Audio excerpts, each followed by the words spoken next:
उपस्थित सभी लोकतंत्र के चौथे स्तंभ के योद्धाओं, एक आश्चर्यचकित घटनाक्रम मध्य प्रदेश की राजनीति में हुआ है। भारतीय जनता पार्टी का जो चाल चरित्र और चेहरा है, ये लोकतंत्र विरोधी है। ये धीरे धीरे आम जनता के जहन में घर करता जा रहा है। जिस तरीके से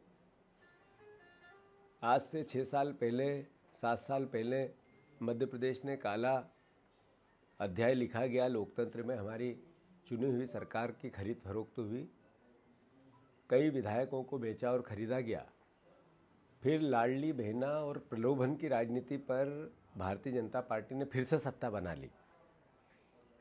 अब उसके बाद एक अभियान के रूप में भारतीय जनता पार्टी ने विपक्ष के नेताओं को पार्टी ज्वाइन कराने को लेकर एक जो लोकतंत्र का एक दूषित चेहरा देश के सामने, प्रदेश के सामने लेके आए, वो पूरे प्रदेशवासियों ने, देशवासियों ने देखा है। विजयपुर की जो चुनाव की जीत थी, वो लोकतंत्र को ताकत देने वाली और भारतीय जनता पार्टी के जो षड्यंत्रकारी सोच, विचार, कारनामे, उनको धत्ता बताने वाली थी।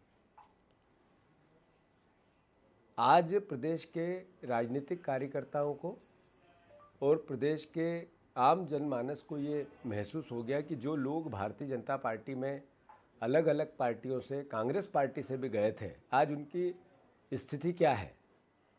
मैं समझता हूं कि 99.99% लोग बेरोजगार हैं। ऐसे में एक आदिवासी विधायक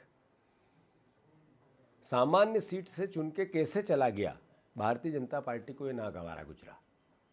आप देखो कि बीजेपी की जो सोच है, नरेंद्र मोदी की जो सोच है, जो इनका मूल चरित्र है, वो संविधान विरोधी है, लोकतंत्र विरोधी है, दलित विरोधी है, बाबा साहब अम्बेडकर विरोधी है, आदिवासी विरोधी है। यही सोच था कि जिसने नेता प्रतिपक्ष एक आदिवासी है, वो सवाल करता है खड़े होके, तो भारतीय जनता पार्टी का एक मंत्री उसकी औकात पूछता है, उनकी औकात पूछता है। ये औकात एक व्यक्ति ने नहीं पूछी आदिवासी की, ये औकात पूछी भारतीय जनता पार्टी ने। सामूहिक नेतृत्व होता है, सामूहिक जिम्मेवारी होती है एक मंत्रिमंडल की। उसमें अगर एक आदिवासी को इस तरीके से अपमानित करना, और वो भी इतने बड़े पद, नेता प्रतिपक्ष के ओहदे पे, इनकी सोच पर एक सील लगाता है। दूसरा घटनाक्रम मुकेश मल्होत्रा का। मुकेश मल्होत्रा का चुनाव हार और जीत, कोर्ट से जिस तरीके से निर्णय हुआ, आश्चर्यचकित थे लोग। कोर्ट में एक न्यायालय पे जो भरोसा है, उस पर भी इस तरह का फैसला प्रश्न चिन्ह खड़ा करता है। मैं मानता हूं कि एक आदिवासी व्यक्ति, क्राइम क्या छुपाने की आरोप है कि आपस में बातचीत हुई थी, तू मैं हुई थी, वो इंगित नहीं किया गया। बेसिक कोई ऐसा क्राइम नहीं था जिससे कि जो मूल तत्व है कि अपराध छुपाने से चुनाव पे प्रभाव पड़ना, इससे कोई प्रभाव नहीं पड़ता था। फिर भी फैसला शून्य हो सकता था, पर बदल के हारे हुए विधायक को फिर से विधायक बनाना, हारे हुए व्यक्ति को फिर से विधायक नियुक्त करना, ये न्यायपालिका पर भी बहुत बड़ा प्रश्न चिन्ह खड़ा करता है।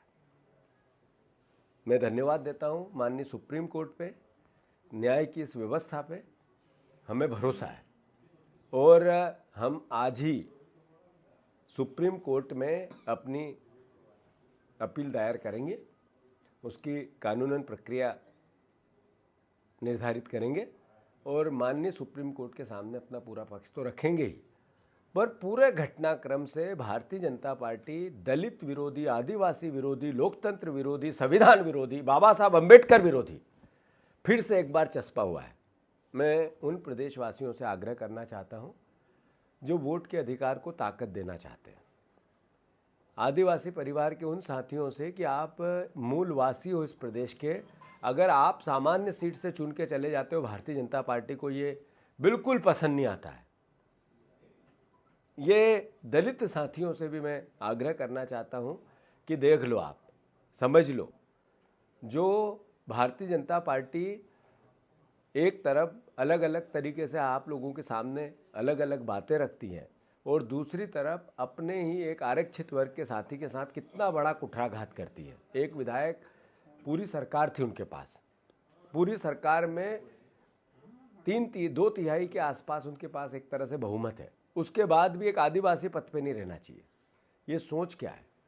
मतलब एक गरीब आदिवासी साथी सहरिया परिवार का अगर चुन के चला गया, जनता ने चुन दिया, तो उनको वो नागवार गुजरा। और एक घटना नहीं हुई ऐसी, आप जिले जिले जो जनप्रतिनिधि चाहे बीजेपी के हों, आदिवासी और दलित जो एससी वर्ग से आते हैं, उनका कितना अपमान होता है। मैं बीजेपी के उन जनप्रतिनिधि एमएलएस भाइयों से या सांसद भाइयों से भी सवाल करना चाहता हूँ, ये कृत्य भारतीय जनता पार्टी का सही था क्या? ये चुना हुआ एक आदिवासी साथी जिसको पद मुक्त कराने में पूरी सरकार लग गई और फैसला कैसा दिया जो आश्चर्यचकित करता है पूरे देश को। ये मैसेज क्या है? आप लोग इससे सहमत है क्या? आप लोग अगर सहमत नहीं है तो पार्टी में आवाज़ उठाओ आपकी, आप उसी पार्टी से चुन के आए हो। ये अलोकतांत्रिक लोगों को अगर इसी तरीके से आपने शह दी, हम इसी प्रदेश के वासी हैं, पार्टी अलग हो सकती है, पर आपने ये आवाज़ नहीं उठाई तो एक दिन इसकी गाज आप पे भी गिरेगी और आप अपमानित अपने आप को कई बार अलग अलग समय पे इस बीजेपी में महसूस भी करते होंगे। यही लोग हैं जो छुआछूत की बात करते थे, इनका पाश्चात्य देखो, इनका पुराना इतिहास देखो। यही लोग हैं जो बाबा साहब अम्बेडकर का विरोध करते थे। संविधान के खिलाफ किन किन ने बातें की, गूगल पे जाओ, सर्च करो, पता लगेगा। मैं आप सबसे भी आग्रह करना चाहता हूं कि भारतीय जनता पार्टी की सोच ने देश के लोकतंत्र को कलंकित कर दिया है। मैं फिर से, न्याय व्यवस्था पे हमें पूरा भरोसा है और हम सुप्रीम कोर्ट जा रहे हैं और 100% वापस मुकेश मल्होत्रा ही चुन के आएगा, जीत के आएगा, कांग्रेस ही जीत के आएगी।